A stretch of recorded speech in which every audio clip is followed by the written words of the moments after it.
44,203। মোট vacancies 44,203। Class 9-10 চাকরিহারাদের নিয়ে 23,212। Class 11-12 চাকরিহারাদের নিয়ে 12,514। আমরা 31শে মের মধ্যেই সুপ্রিম কোর্ট যে অর্ডারটা দিয়েছে সেটা নোটিফিকেশন করব। আর দ্বিতীয়ত, যদি রিভিউ যেটা আমরা করেছি, রিভিউতে যদি আমরা ভালো রেজাল্ট পাই তাহলে আমরা সেইটাকে গ্রহণ করব। দুটো অপশানই আমরা ওপেন রেখেছি। কিন্তু পরে যাতে বলতে না পারে সুপ্রিম কোর্ট যে 31শে মের মধ্যে তোমাদের নোটিফিকেশন করতে বলা হয়েছিল, তোমরা কেন করনি, সেই জন্যই আইন মেনে আমাদের এই কাজটা করতে হচ্ছে। কিন্তু অপশান আমাদের ওপেন থাকছে ফর রিভিউ। আমরা যেহেতু 31শে মের কথা বলা হয়েছে, তাই আইনজ্ঞদের সাথে কথা বলে সবার সাথে আলোচনা করে issue of advertisement and file affidavit, যেহেতু 31শে মে লাস্ট ডেট করেছে আমাদের, 30শে মে কিন্তু এটা আমাদের করতে হবে। অ্যাডভার্টাইজমেন্টটা আমাদের করতে হবে 30শে মে, কারণ যেহেতু 31শে মে মধ্যে করতে বলেছে।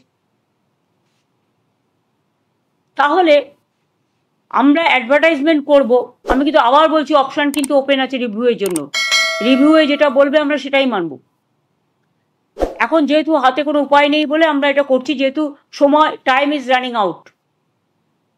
তাহলে issue of advertisement and file affidavit 30শে মের মধ্যে আমাদের করতে হচ্ছে, যতক্ষণ রিভিউ না হচ্ছে। কমেন্সমেন্ট অফ অনলাইন অ্যাপ্লিকেশন, এটা টাইম দেওয়া হয়েছে 16ই জুন পর্যন্ত। মানে যারা অনলাইনে অ্যাপ্লিকেশন করতে পারবেন 16ই জুন পর্যন্ত। Last date of online application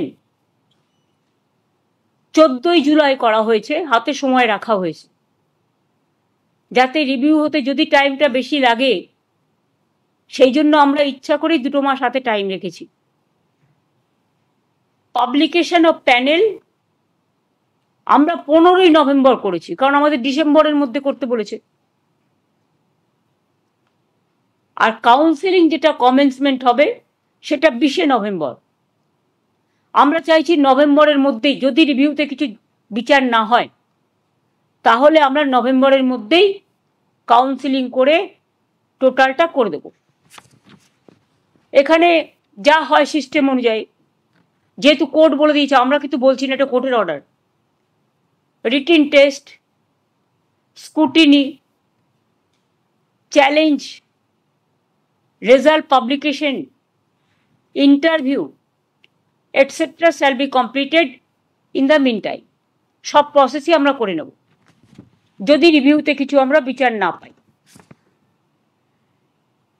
advertisement যেটা করা হবে, advertisement may be made for the 24,203 such posts which have been deemed to be vacant। 24,203 যেটা হাইকোর্টের অর্ডার অনুযায়ী ডিম টু বি ভ্যাকেন্ট হয়ে আছে। যদিও তারা কাজ করছেন, তারা কাজ করে যান, তারা ডিসেম্বর পর্যন্ত মাইনে তো কনফার্ম করেছেও সুপ্রিম কোর্ট, আমরা তো অ্যাপিল করেছিলাম। সুতরাং তারা বেশি চিন্তা না করে তারা তাদের কাজ করে যান, আর আমাদের কাজও আমরা করে যাব। অ্যাডিশনাল তাছাড়াও এই 24,203 জন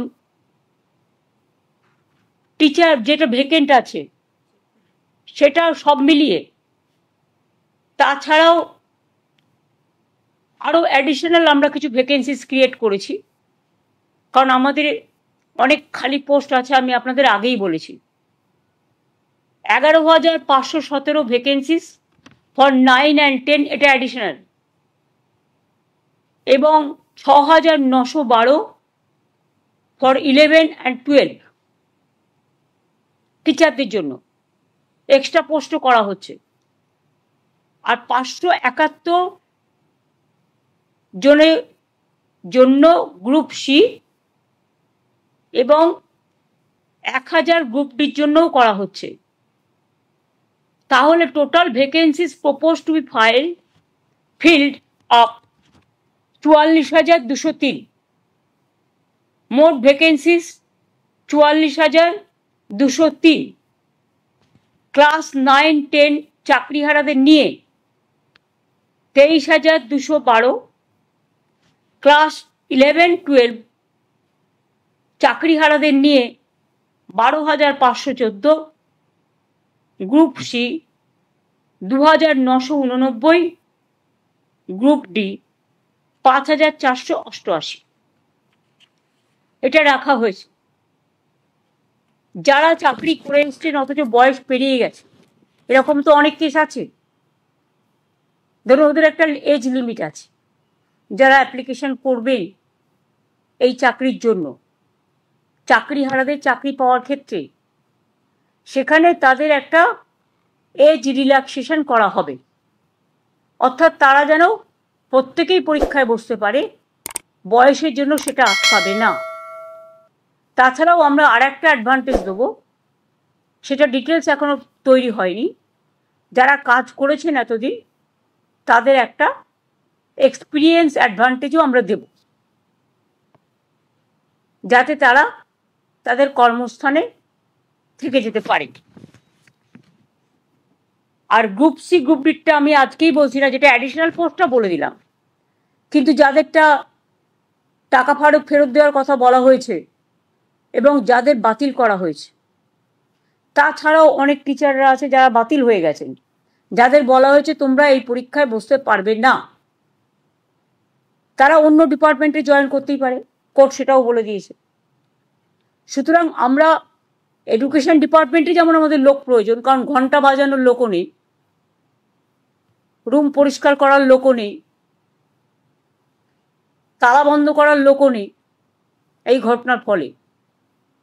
সেই রকম যেমন আমরা অ্যাডিশনাল গ্রুপ সিডি নিচ্ছি, সাথে সাথে যারা এডুকেশন ডিপার্টমেন্টে কাজ করছেন অথচ তাদের সবারটা বাতিল হয়ে গেছে, ম্যাক্সিমামটা বাতিল হয়েছে, গ্রুপ সি গ্রুপ ডি সবটাই ওরা এডুকেশন ডিপার্টমেন্টে নিতে পারে এসএসসি। হ্যাঁ, তাহলে ওরা এডুকেশন ডিপার্টমেন্টেও অ্যাপ্লাই করতে পারে।